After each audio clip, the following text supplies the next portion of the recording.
ಇದನ್ನ ಕ್ಷಮಾಪಣೆ ವಿಡಿಯೋ ಮಾಡಿ ಅಂತಾನೆ ಕೇಳಿದ್ದು. ಅದು ಅವ್ರು ಬಂದು ನೋಡಿದ್ರೆ ಅವ್ರು ಮಾತಾಡಿದ ರೀತಿನೇ ಬೇರೆ ಇತ್ತಲ್ಲ ಲಾರೆನ್ಸ್ ಅವರು. ಅಣ್ಣ ಇವಾಗ ಅವ್ರೇನ್ ಹೇಳ್ತಾರೆ ಅಂತ ಅಂದ್ರೆ ನಾವು ವಿಡಿಯೋ ಆಮೇಲೆ ಮಾಡ್ಬೋದು. ಇನ್ನೊಂದ್ ಹೇಳ್ತೀನಿ, ನಾವು ನಮ್ಗೆ ಸಾರಿ ಕೇಳಿ ಅಂತ ನಾನು ಯಾವ್ದೇ ಕಾರಣಕ್ಕೂ ನಿಮ್ಗೆ ಹೇಳಿಲ್ಲ. ನಾನು ಹೇಳಿದ್ದೇನೋ ಕನ್ನಡಿಗರಿಗೆ ಕೇಳಿ ಅಂತ ತಾನೆ. ಅದೇ ಅಣ್ಣ ಅದ್ರಲ್ಲಿ ಹೇಳೋದ್ರಲ್ಲಿ ಇಲ್ಲ. ನಾನು ಅದಕ್ಕೆ ಅಲ್ವಾ ನಾನು ವಿಡಿಯೋ ಮಾಡಾಕಿದ್ದು. ನೀವು ನೋಡ್ ನೀವು ಕೇಳಕ್ಕಿಂತ ಮುಂಚೆನೆ ಮಾಡಾಕಿದೀನಿ. ಒಂದ್ ವಿಡಿಯೋ ಮಾಡಿದ್ಯಾ? ಹೌದು. ಅದನ್ನ ಕರೆಕ್ಟ್ ಆಗಿ ಏನ್ ಗೊತ್ತಾ, ನನ್ ಮೇಲೆ ಈ ತರ ತಪ್ಪು ಇಂತ ಇವಾಗ ನಿನ್ನಿಂದ ಎಷ್ಟ್ ಜನ ಮಕ್ಳು ಪ್ರವೋಕ್ ಆಗಿದಾರಲ್ವಾ, ಎಲ್ಲ ಸೇರಿ ಒಂದ್ ವಿಡಿಯೋ ಮಾಡಿ ಹಾಕಿ ಅಂತ ಕೇಳಿದ್ದು. ಅದನ್ನೇ ಅಣ್ಣ ನಾನು ಹೇಳ್ತಿರೋದು. ಬಟ್ ನಾವು ಕಂಟೆಂಟ್ ಇದ್ರಲ್ಲಿ ಹೇಳ್ತೀವಿ, ನೀವು ಒಂದ್ಸಲ ವಿಡಿಯೋ ನೋಡ್ರಿ.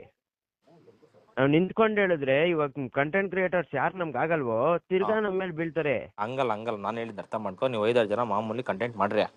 ಹೆಂಗೆ 5 ಜನದಲ್ಲೂ ಇನ್ಮೇಲೆ ಈ ತರ ಮಾಡೋದ್ ಬೇಡ. ನಮ್ಮಿಂದ ಚಿಕ್ಕ ಮಕ್ಳು ಹೋಗ್ತಿದಾರೆ ಆಯ್ತಾ, ಈ ತರ ಚಿಕ್ಕ ಮಕ್ಳು ಪ್ರವೋಕ್ ಆಗ್ತಿದಾರೆ, ಇದಕ್ಕೆ ನಾವು ಮಾಡಲ್ಲ. ನಾವು ಸ್ಟಾಪ್ ಮಾಡಿದೀವಿ. ಯಾರೋ ಫಾಲೋ ಮಾಡ್ತಿದಿರಲ್ಲ ಅವರು ಈ ತರ ಸ್ಟಾಪ್ ಮಾಡಿ. ತುಂಬಾ ನೆಕ್ಸ್ಟ್ ಫ್ಯೂಚರ್ ಅಲ್ಲಿ ನಿಮ್ಮ ಲೈಫ್ಗೆ ನಿಮ್ಗೆ ತೊಂದರೆ ಆಗುತ್ತೆ. ಇವಾಗ ನಾವು ಅನುಭವಿಸಿದೀವಿ ತೊಂದ್ರೆನ ಅಂತ ಅನ್ಬಿಟ್ಟು ಒಂದು ಲಾಸ್ಟ್ ಒಂದು ಡಿಸ್ಕ್ರಿಪ್ಷನ್ ಕೊಟ್ಬಿಟ್ರೆ ಮುಗ್ದೋಯ್ತು. ಈ 5 ಜನ ನಿಂತ್ಕೊಂಡು ಅಂದ್ರೆ 5 ಜನ ಅಂದ್ರೆ ನಾವ್ ನಿಂತ್ಕೊಳ್ಳಿ ಸ್ಟ್ರೈಟ್ ಆಗಿ ನಿಂತ್ಕೊಂಡು ಮಾಡಿ ಅಂತ ಹೇಳ್ತಾ ಇಲ್ಲ. ನೀನ್ ನಾರ್ಮಲ್ ನನ್ ಮೊನ್ನೆ ಕಂಟೆಂಟ್ ಕೊಟ್ಟಿದ್ಯಾ ಗೊತ್ತಾ ದಯ್ಯ ನೀವೆಲ್ಲ, ಅದೇ ತರದ್ ಮಾಡಿ. ಬಟ್ 5 ಜನ ಅದೇ ವಿಡಿಯೋದಲ್ಲಿ ಇರ್ಲಿ. 5 ಜನ ಬಾಯಲ್ಲೂ ಸಾರಿ ಅಂತ ಬಂತು ಅಂದ್ರೆ ಮುಗ್ದಾಯ್ತು. ಇನ್ಮೇಲೆ ಮಾಡಲ್ಲ. ಯಾವ್ದೇ ಇದ್ರು ಕೆಟ್ಟ ಮಾತ್ಕೊಂಡು ಯೂಸ್ ಮಾಡಲ್ಲ. ನಮ್ಮಿಂದ ಯಾರು ಪ್ರವೋಕ್ ಆಗ್ಬೇಡಿ ಅಂತ ಫೈನಲ್ ಆಗಿ ಒಂದ್ ಮಾತು ಹೇಳ್ಬಿಟ್ರೆ ಮುಗ್ದೋಯ್ತಲ್ಲ. ಈಗ ನಿನ್ನ ಮನ್ಸು ಮುಡ್ಕೊಂಡು ಲಾರೆನ್ಸ್ ನೀನ್ ಹೇಳು, ನೀನ್ ಸಾರಿ ಕೇಳು ಅಂತ ತಪ್ಪು ಮಾಡಿಲ್ವಾ ಇವಾಗ? ನಾನು ಸಾರಿ ಕೇಳೋ ಅಂತ ತಪ್ಪು ನಾನು ಮಾಡಿದೀನಿ. ಇಷ್ಟೇ, ಇನ್ನೇನಿಲ್ಲ. ನನ್ ಇವಾಗ ಇದನ್ನ ನೋಡು, ಕೇಳ್ರಿ ನಾವು ಒಂದೇ ಒಂದು ಸೆಕೆಂಡ್.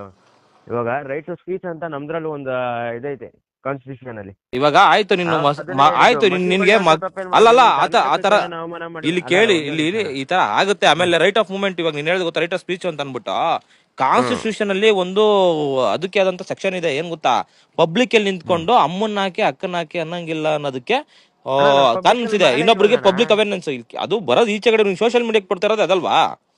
ಅದು ಇವಾಗ ಹೆಣ್ಮಕ್ಳೆಲ್ಲ ಸೋಷಿಯಲ್ ಮೀಡಿಯಾ ನೋಡೋದ್ರಿಂದ ಇದಾಗಿದೆ. ಆಮೇಲೆ ನಿನಗ್ ಮಸಿ ಬಳಿತಾರೆ ಅಂತ ಅನ್ನೋದಕ್ಕೆ ನಾನು ಬಳಿತೀವಿ ಅಂತ ಹೇಳಿಲ್ಲ. ಅದನ್ನ ಈ ತರ ಎಲ್ಲ ಹೋಗ್ತಾ ಇದ್ರೆ ಹಿಂಗ್ ಆಗುತ್ತೆ ನಿನಗೆ ಅಂತ ಅನ್ಬಿಟ್ಟು ನಾನು ಹೇಳಿದ್ ನಿನಗೆ ಬಳಿತಾರೆ ಆ ತರ ನಾವ್ ಅರ್ಥ ಮಾಡ್ಕೊಂಡಿಲ್ಲ. ಆಮೇಲೆ ನಿನ್ ಮೊನ್ನೆ ವಿಡಿಯೋ ಮಾಡಿದ್ಕೆ ಸ್ವಲ್ಪ ತುಂಬಾ ಖುಷಿ ಆಯ್ತು. ಅದನ್ನ ಹಂಗೆ ಇದೊಂದೆಲ್ಲ ಸೇರಿ JP ನೀನು ಯಾದವ್ ಇವರೆಲ್ಲ ಸೇರ್ಕೊಂಡು ಮಧು ಅವರೆಲ್ಲ ಸೇರ್ಕೊಂಡು ಒಂದೇ ಒಂದ್ ವಿಡಿಯೋ ಮಾಡಾಕ್ರಿ. ಇನ್ನ ನಿಮ್ ಮೇಲಿರೋ ಓಪೆ ಚೇಂಜ್ ಆಗುತ್ತೆ ಎಲ್ಲಾರ್ಗುನು. ಇನ್ನ ಖುಷಿ ಪಡ್ತೀವಿ. ನಮ್ಮ ಅಮ್ಮ ನಾನ್ ಶೇರ್ ಮಾಡಿ ಇಲ್ಲಿ ಕೇಳಿ ಶೇರ್ ಮಾಡಿ ವಾಟ್ಸ್ಆಪ್ ಸ್ಟೇಟಸ್ ಹಾಕಂತೀವಿ ನಾವು ಸಂಘಟನೆಯವರೆಲ್ಲ. ಸರಿನಾ? ನಾನು ಅದನ್ನೇ ಮಾಡ್ತೀನಿ. ಆಯ್ತು ಮಾಡ್ಬಿಡಮ್ಮ, ಅದೊಂದು ಮಾಡ್ಬಿಡು.